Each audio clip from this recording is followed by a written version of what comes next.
I think intellectual engagement is when students are involved in their own learning, when they are motivated to go beyond what it is that you're asking them, and when they make their own connections. They were actively involved with their own reactions and actively involved with the conversations and discussions they were having with one another.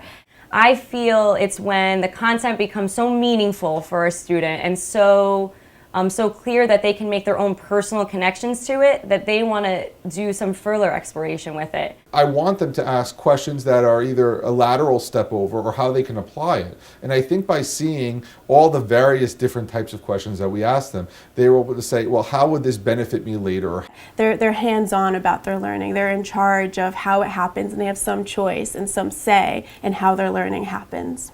It's not just that they're enjoying what they're working on. They're enjoying what they're working on, but they're working on high-level questioning, high-order thinking, really getting to a deeper understanding of the topic at hand. And having them understand that they're going to be able to build something and get something out of this. So I think intellectual engagement is really about creating that pull where the kids feel connected and engaged into what's learning. And if it's because they love the subject matter, great. That's from as a history nerd, I'm all for that.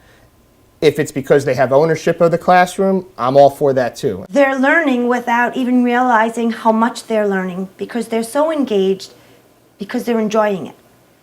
So intellectual to me is to have knowledge and to learn, and to be engaged is to be focusing and understanding. So if they're intellectually engaged in my lesson, they're learning without even realizing how much I'm teaching them. And that's a big part of my job.